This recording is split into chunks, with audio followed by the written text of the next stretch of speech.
El año 2019 marca el 30 aniversario del lanzamiento del proyecto Esperanza, un proyecto cuyo objetivo es el de mejorar la infraestructura de la educación básica y ayudar a los niños de zonas pobres a ir a la escuela.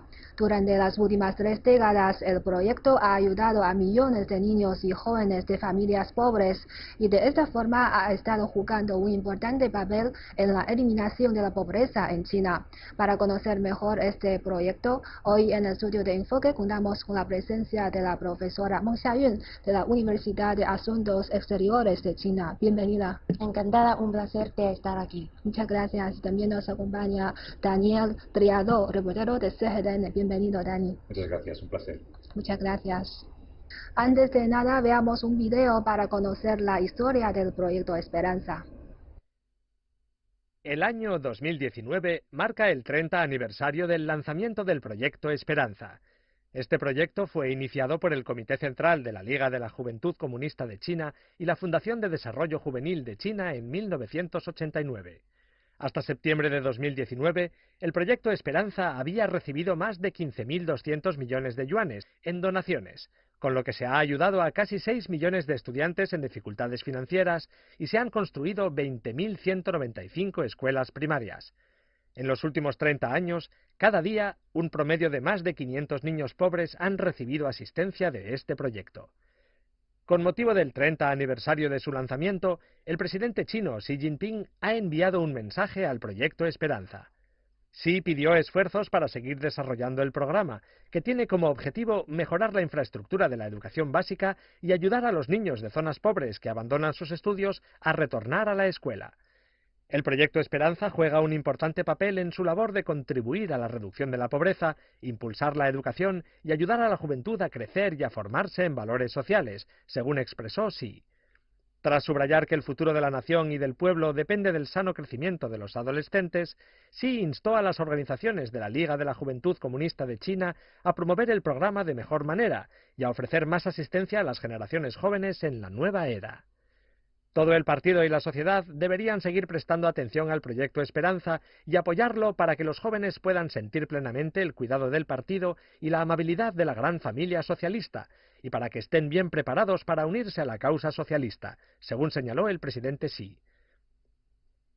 Desde el 19º Congreso Nacional del Partido Comunista de China, el proyecto Esperanza se ha centrado más en reducir la pobreza mediante la educación y ha participado activamente en los trabajos de eliminación de la pobreza. 那么下一阶段呢，我们重点呢，再继续助力打赢脱贫攻坚战，帮助建档立卡的贫困家庭的孩子啊，完成学业事业的基础之上呢，我们重点的在助学新教领域，在促进青少年体质健康，在开展红色教育，在青少年的素质教育，以及呢在应急救援方面，发挥我们的作用，努力的为青少年 Para comenzar, me gustaría preguntarle a Dani, durante estos años que trabaja en China, ¿ha escuchado hablar de este proyecto que se llama Proyecto Esperanza y qué impresión tiene sobre este proyecto? He escuchado hablar de este proyecto, es una de las ventajas que tiene trabajar en este canal, poder descubrir proyectos que tienen lugar a lo largo del país. Y la impresión es positiva. Estamos hablando de un proyecto que a lo largo de estos últimos 30 años ha ayudado a millones de niños y niñas a acceder a algo tan básico y esencial como la educación. Una educación que además es de calidad. Hay cuestiones que a la mayoría de nosotros quizá nos parecen tan básicas y esenciales como el hecho de ir a la escuela, que a veces podemos caer en el error de dar por hecho que todo el mundo tiene acceso a este derecho. Hay millones de niños y niñas aquí en China que por razones socioeconómicas, aspectos socioeconómicos, no pueden acceder a algo tan básico como la escuela, como la educación. Muchos de ellos porque pertenecen a familias que no tienen ningún recurso, porque viven en zonas muy remotas de este país tan grande como es China. Además, es importante destacar el papel del programa de no solo impulsar la educación, sino de aliviar la pobreza en las zonas en las que viven estos niños y ayudar al crecimiento de unos jóvenes que, recordemos, en el futuro serán los pilares de la sociedad. Y profesora Mong, ¿conoce alguna historia sobre este proyecto de esperanza?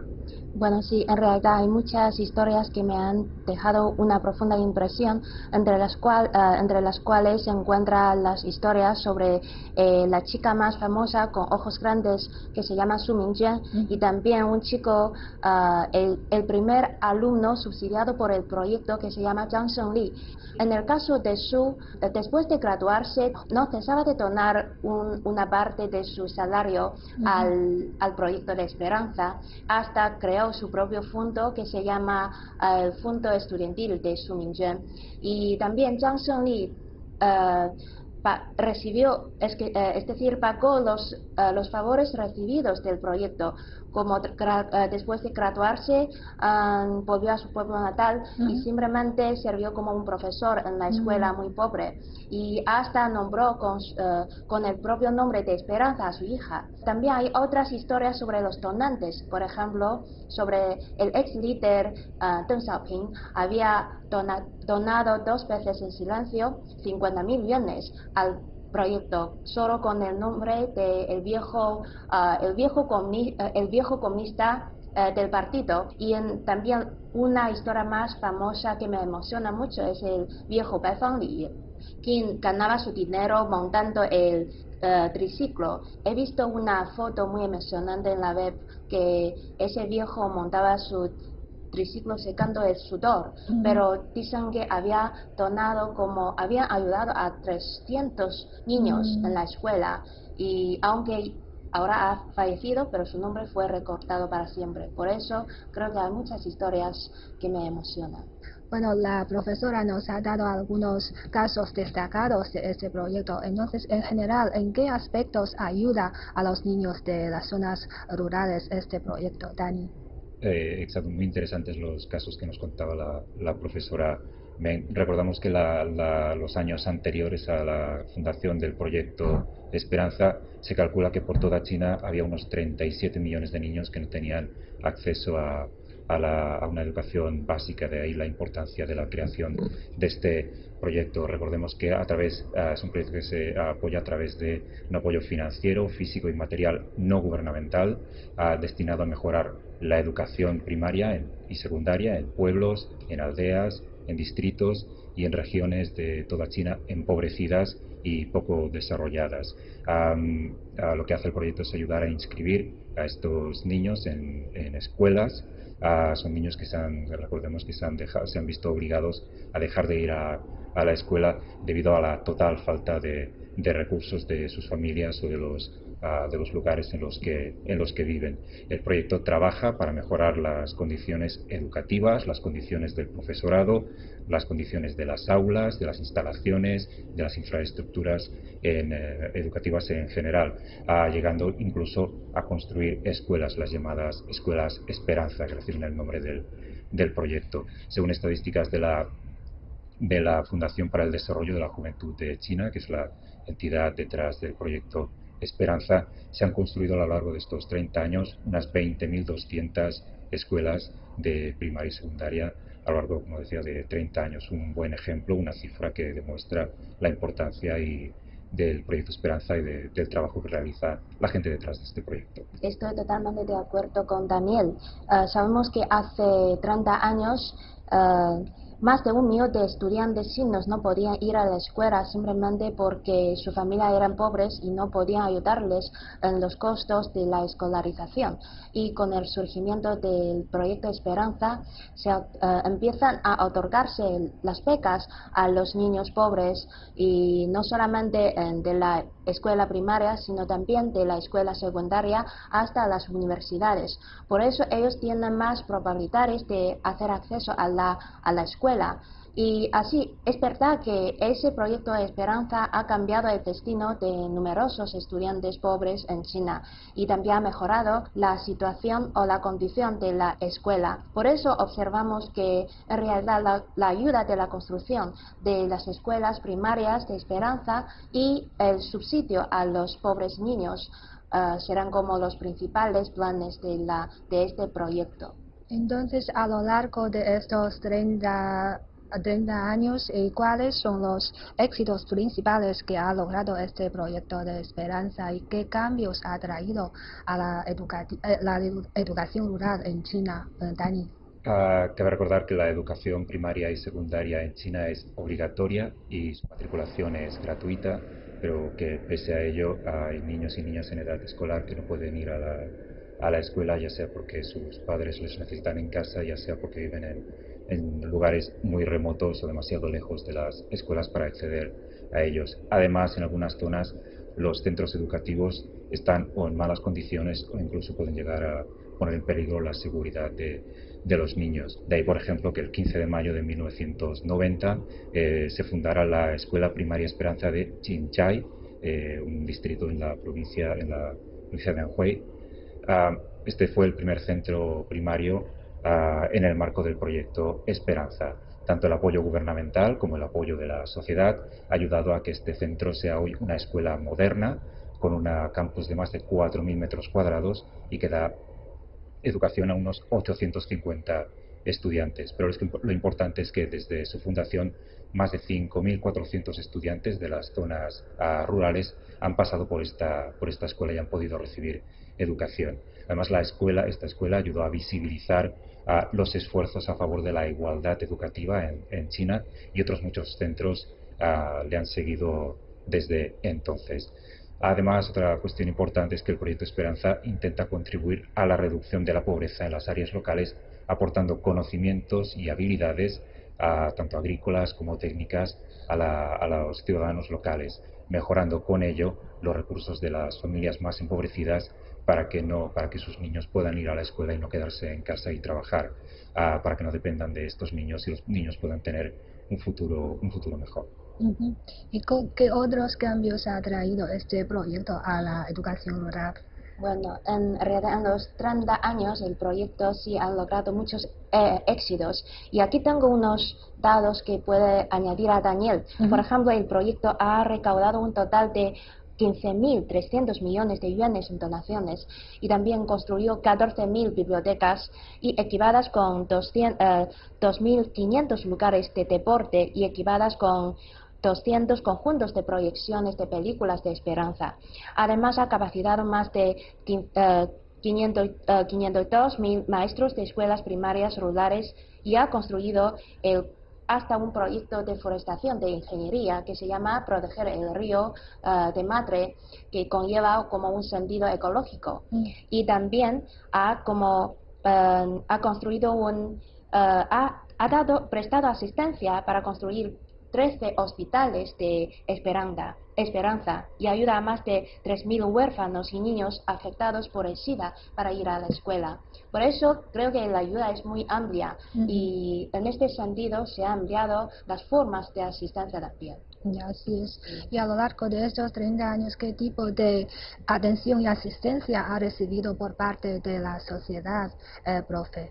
Bueno, creo que desde los líderes nacionales hasta las personas comunes, desde los niños hasta los ancianos y desde los empresarios exitosos hasta un grupo de discapacitados y desfavorecidos han prestado mucha asistencia a este proyecto. Por ejemplo, en mi propio caso, cuando era niña y estudiaba en la escuela secundaria, cada semestre donaba un parte de mi dinero recibido a la víspera del Año Nuevo y también donaba mis ropas usadas y libros usados para las escuelas de Esperanza. Y además, cuando crecía, entraba en la secundaria hasta en la universidad, mi contribución se convertía en otra forma, como enseñar voluntariamente en una escuela voluntariamente. Y además, cuando empecé a trabajar, podría contribuir de otra forma como donar a muchos institutos no gubernamentales y puedo como donar más dinero a ellos. Y es solo mi propio caso, pero si lo observamos desde toda la sociedad, creo que existen muchos actos para apoyar ese proyecto. Por ejemplo, hay proyectos de la película feliz, de la música, del deporte feliz. También hay como proyectos de establecimiento de bibliotecas, de escuelas y hay muchos otros. Creo que entre todos estos actos podrían participar las personas de diferentes capas sociales. Sí.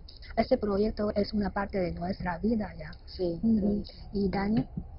Lo decía la profesora Meng, desde su fundación el Proyecto Esperanza ha recibido más de 15.000 millones de yuanes, unos 2.200 millones de dólares, que es una cifra que explica el importante apoyo que ha recibido el proyecto de la sociedad.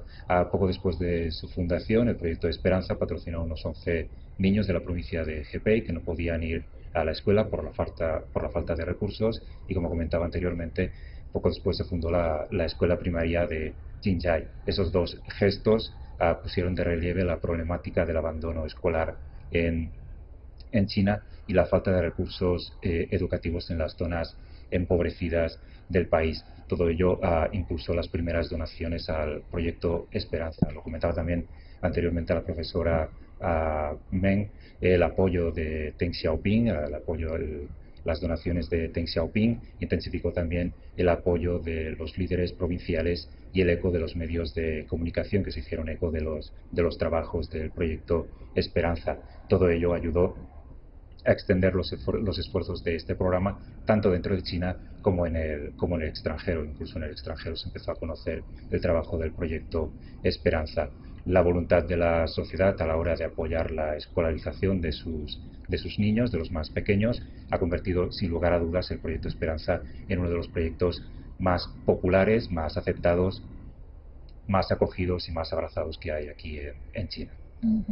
Y entre todas estas asistencias cabe destacar la importancia de la asistencia educativa por parte de las escuelas urbanas. Entonces, profesora Mo, ¿en qué se consiste asistencia educativa por parte de las escuelas urbanas?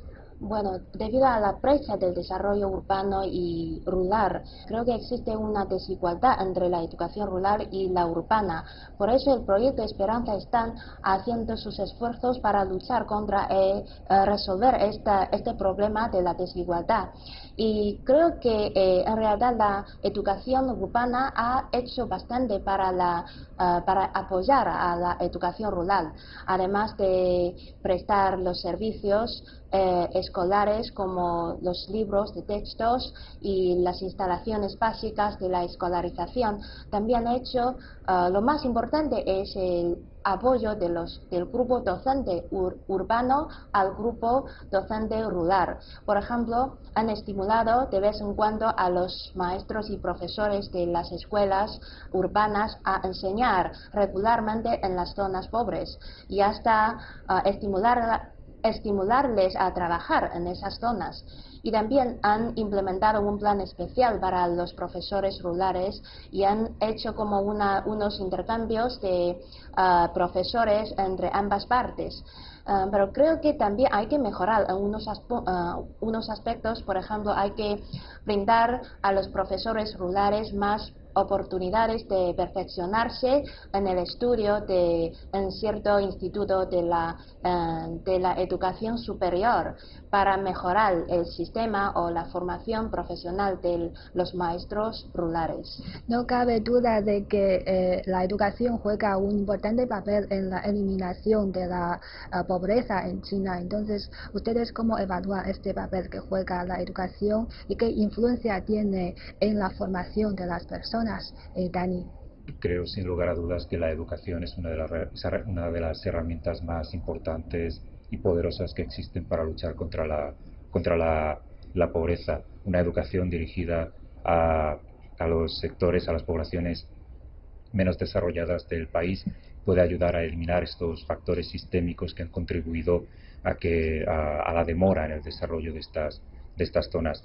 La educación, una educación de calidad, puede evitar la transmisión de la pobreza de generación en generación, que es algo que ha ido ocurriendo en las zonas menos desarrolladas, más empobrecidas del país. La educación también aumenta los ingresos futuros de las personas. Una persona con mayor educación cobrará mucho más en el futuro que una persona sin educación y le ayudará a salir de la pobreza tanto a esa persona como a su familia y a las siguientes generaciones. Se reducen las desigualdades entre las clases sociales del país y, como decía, se promueve con ello el crecimiento económico en general. Como decía, las habilidades que se adquieren gracias a la educación, cosas tan sencillas como la lectura, como la escritura, las matemáticas, todo ello tiene un efecto positivo sobre los ingresos futuros, como decía, de las poblaciones de las zonas más empobrecidas del país. Todo ello sin olvidar la importancia de la educación en las niñas, a veces una de las partes de la sociedad menos beneficiada del desarrollo en muchos países, que el hecho de que las niñas puedan ir a la escuela ayudará a que en el futuro tanto hombres como mujeres seamos cada vez más iguales y podamos acceder a los mismos derechos. Es muy importante promover la igualdad de género, ¿no? Sí, y profe Mo. Sí, creo que es súper importante tanto para el alivio de la pobreza como para la formación profesional.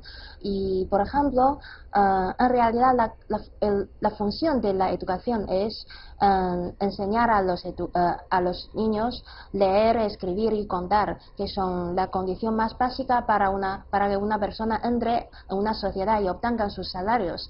Y la mayoría de los pobres son pobres porque ellos no saben las habilidades de la lectura, de escritura e informática. Por eso descarecen las habilidades de mejorar en la productividad laboral y así restringen sus salarios. La educación no solamente puede sacar a la gente de la pobreza, sino también a ayudar a bloquear como la transmisión intergeneracional, como ha mencionado Daniel. Es decir, si los padres son bien educados y sus niños tienen más probabilidades de ser educados y recibir buena educación. Y creo que la educación favorece a la formación personal de las personas. Por ejemplo, si una persona recibe buena educación, tendría más posibilidades de ser feliz, porque ellos tienen más habilidades y tener más remedios de trabajar en diferentes ocupaciones. Por eso creo que es súper importante. Sí, de esta forma pueden hacer mejor contribución para el país también. Sí, exacto. Sí. Y han pasado 30 años desde su lanzamiento, entonces en esta nueva era, ¿cuáles son las nuevas necesidades para este proyecto de esperanza, Dani? China ha entrado en una nueva era, es una nueva era marcada por un crecimiento de mayor calidad, marcada por la innovación y marcada por el impulso a la reforma y a la apertura de China al mundo. Vivimos en un mundo cada vez más conectado, no solo entre las provincias y regiones de China, sino entre China y el resto del mundo, algo que debería concretarse también en la educación que se recibe en las zonas rurales. Como muy bien decía la profesora, la educación en las zonas rurales no tiene por qué imitar la educación en las zonas urbanas, pero sí que debería desarrollarse en función de cómo está cambiando el mundo. Vivimos en un mundo cambiante y las necesidades de los niños deberían tener un mayor acceso a las innovaciones, a las cuestiones como a las redes sociales, para entender el mundo en el que se van a mover. Cada vez los niños acceden más pronto a cuestiones como redes sociales, a Internet, a adquirir nuevas habilidades que ayuden a contribuir, como decía, no solo al crecimiento del país, sino a un crecimiento de calidad. Todas estas cuestiones debemos luchar todos para que los beneficios de este crecimiento nos beneficien a todos, no solo a unos pocos. Por ello, todo esto debería reflejarse en los siguientes trabajos del proyecto Esperanza. Sí, tenemos que garantizar que esta asistencia sea más efectiva, ¿no? Sí. Se espera que a través del mejoramiento del proyecto podría optimizar el como optimizar la estructura de conocimiento de los maestros y hasta los directores en su gestión de funcionamiento de la escuela. Y eso no solo favorece al desarrollo individuo, sino también favorece a los estudiantes y toda la sociedad. Y tomamos un ejemplo de una compañía que es Procter & Gamble. Ellos han hecho bastante para este proyecto y es un ejemplo del despertamiento de la conciencia tanto de los donantes como de los beneficiarios. Y por ejemplo, la compañía Procter & Gamble han como donado más de 200 escuelas de primaria, pero ahora cesó de donar ese número de escuelas, sino seguía cultivándose en cada escuela, investigando, analizando las donaciones y si se dirigía bien de una forma adecuada y si su donación se dirige a cada persona. Por eso creo que esos beneficiarios del proyecto ahora también sabían sus necesidades. Por eso creo que con el tiempo se avanza también ese proyecto. Y Dani ha observado algunos cambios de la forma de asistencia en este proyecto y ha diversificado la forma de asistencia.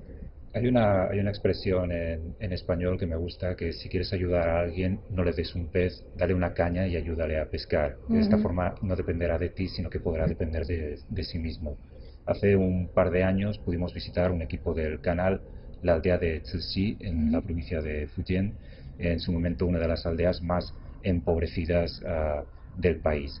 Al principio, para intentar sacar de la pobreza a esos residentes, la gente lo que hacía era dar dinero, algo que se demostró que no sirvió para nada. Lo que funcionó fue mejorar las infraestructuras, mejorar los caminos, dotar de oportunidades a una población para que ellos mismos pudiesen salir de la pobreza. Y es un poco lo que está cambiando aquí en China. No se trata de donar dinero y que luego ese dinero se convierta en oportunidades. Se trata de convertir se trata de ofrecerle a la gente esas oportunidades, de cambiar las infraestructuras, de dotar a los niños de aulas, de capacitar a los profesores para que los profesores puedan mejorar la educación y puedan ofrecer una educación de calidad a los niños. Se trata de mejorar las carreteras para que los niños que viven en zonas remotas puedan acceder a las escuelas. Creo que de verdad todo eso ha ido cambiando en China y en el resto del mundo. La gente se da cuenta que lo que hay que hacer es cambiar cómo funcionan ciertas cuestiones, no simplemente dar dinero. Como decía la profesora Meng, la gente por voluntad propia da libros, da ropa para que la gente pueda mejorar la calidad de su vida. Y todo eso contribuirá a que, como decía, como hemos ido diciendo, a que los niños puedan tener no solo un presente mejor, sino sobre todo un futuro mejor y que eso se transmita de generación en generación. Así es, en vez de dar dinero, darles la oportunidad y la esperanza, ¿no? Para finalizar, me gustaría preguntarles, en su opinión, ¿en qué dirección continuará desarrollándose este proyecto de esperanza en el futuro, Dani? China tiene actualmente en mente dos objetivos centenarios. Uno de ellos es previsto para 2020, que es una sociedad modestamente acomodada, para el centenario de la fundación del Partido Comunista de China, y el siguiente es el centenario de la fundación de la República Popular China, un país moderno. Imagino que el proyecto de Esperanza seguirá también un poco esa evolución. Se trata sobre todo, de no rendirse. Cada vez menos niños abandonan las escuelas, el país está saliendo de la pobreza, las autoridades trabajan para que cada vez más millones de personas puedan salir de la pobreza extrema y sobre todo que puedan tener una vida al menos relativamente acomodada. Se trata no solo de que los niños puedan tener aulas bonitas, se trata de que los profesores puedan estar bien capacitados para poder ofrecer, como decía, una educación de calidad. Se trata, como decía, de seguir trabajando. Es importantísimo que las siguientes generaciones de niños puedan también, de las zonas remotas o de las zonas empobrecidas, puedan seguir yendo a la escuela y de trabajar para que esta educación, como decía, sea de calidad. Sí, creo que el proyecto ha promovido efectivamente una igualación del bienestar público y también ha hecho realidad el bienestar para todos. Y también ha como mejorado la implementación de ese proyecto en resolver los problemas de la pobreza, por ejemplo, dar oportunidades y plataformas para las personas e instituciones no gubernamentales en la participación profunda del bienestar público. Además, se cree que el proyecto Esperanza han hecho como han favorecido la transformación y distribución de la riqueza.